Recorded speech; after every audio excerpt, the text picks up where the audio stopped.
मैं उन बड़े नेताओं की तरह नहीं हूँ जी जो आए क्षेत्र में, जीते, जीत के बाद चले गए जी जी और चुनाव जो नज़दीक आया 15 दिन पहले क्षेत्र में आ गए जी और चुनाव लड़ने की वे भी तैयारी करने लगे।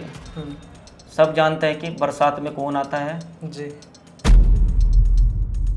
क्षेत्र का संपूर्ण विकास के लिए जी मैं चुनाव में आया हूँ। जी। तो अब तक संपूर्ण विकास हुआ नहीं, जो पिछले जो जिला पंचायत के सदस्य हैं उन्होंने कुछ किया नहीं क्षेत्र के लिए।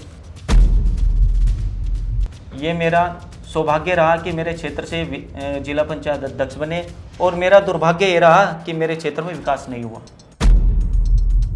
चूंकि पिछली बार भी आप चुनाव मैदान में उतरे थे जिला पंचायत सदस्य पद के लिए जी और आप बहुत क्लोज कॉन्टेस्ट में रहे, जी। मतलब आपने अच्छे दमखम से चुनाव लड़ा, जी, लेकिन जनता ने आपको स्वीकार नहीं किया। इस बार आप किस रणनीति पे आ रहे हैं चुनाव मैदान में, आपने क्या सोचा? पिछली बार जो जनता ने मुझे जनादेश दिया मैं उसका सम्मान करता हूँ। कम समय होने के पश्चात हो सकता है मैं सब लोगों से ना मिल पाया हूँ, सबसे के बीच ना पहुँच पाया हूँ। पिछले 3 सालों से मैं क्षेत्र में लगातार सुख में दुख में सबके बीच में हूँ। जी।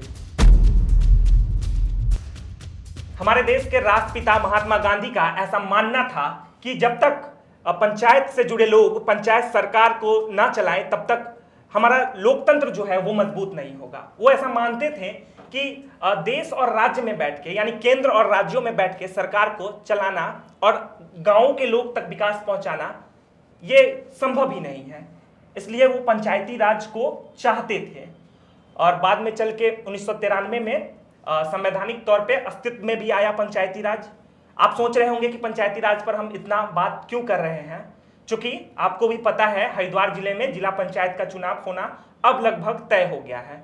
ऐसे में विभिन्न पार्टी के दावेदार हैं वो अपने दावेदारी को और मजबूत तरीके से पेश कर रहे हैं। ऐसे ही एक दावेदार जो कि टिकोला क्षेत्र से जिला पंचायत सदस्य पद का दावेदारी कर रहे हैं, रविंद्र धामा जी हमारे साथ मौजूद है। हम इनसे बातचीत करेंगे। सर, सबसे पहले तो आपका बहुत बहुत स्वागत है हमारे इस कार्यक्रम में। पहला सवाल यही है कि आप एज अ युवा, क्योंकि आप यंग भी हैं और राजनीति में भी हैं, तो महात्मा गांधी का जो विचार था कि पंचायत से जुड़े लोग ही पंचायत का विकास कर सकते हैं, इस पर आप क्या सोचते हैं? पहले तो आपका धन्यवाद जी, आपने मुझे यहाँ बुलाया। जी, गांधी जी का जो सपना था गाँव को लेकर, जी, वो बहुत अच्छा सपना था। देखो, जब तक गांव से निकलकर जी, युवा बाहर नहीं आएंगे जी, तब तक आप गांव का विकास कैसे करा पाएंगे। कहीं ना कहीं वो सपना बहुत अच्छा गांधी जी ने देखा था और गांव से लोग निकल के भी आ रहे हैं बाहर राजनीति में। जी। तो मेरा अगला सवाल ये है कि आप किस मुद्दे पर आए हैं चुनाव में? क्या मुद्दा है आपका, क्या विजन है, क्या सोचे हैं कि चुनाव इस बार लड़ रहे हैं? क्षेत्र का संपूर्ण विकास के लिए जी मैं चुनाव में आया हूँ। जी।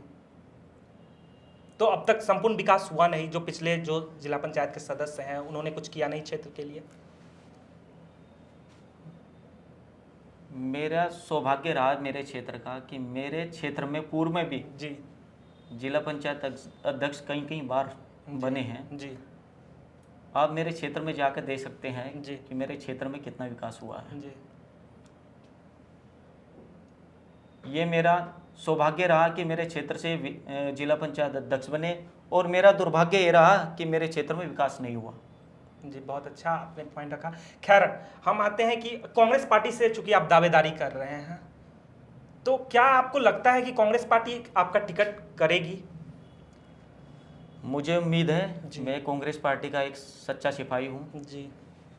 मुझे उम्मीद है अगर ऐसा परिस्थिति बना टिकट करेगी, टिकट आपका नहीं हुआ तो आप निर्दलीय भी दावेदारी करेंगे? नहीं, निर्दलीय उम्मीदवार बनेंगे? मैं पार्टी के साथ रहूँगा जी और पार्टी का जो निर्णय होगा मेरे लिए सर्वोपरि होगा।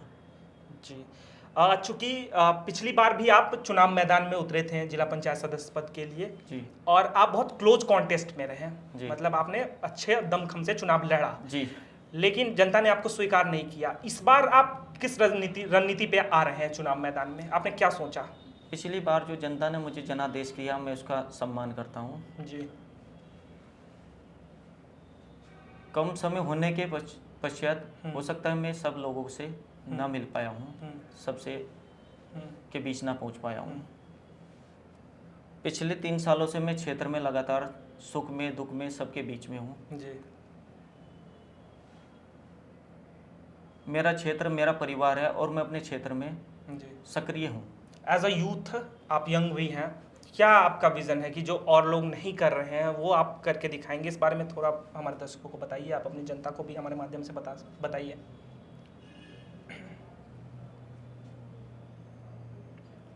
मैं गरीब से गरीब वर्ग का विकास हो और सबको साथ लेकर चलने का काम करूँगा।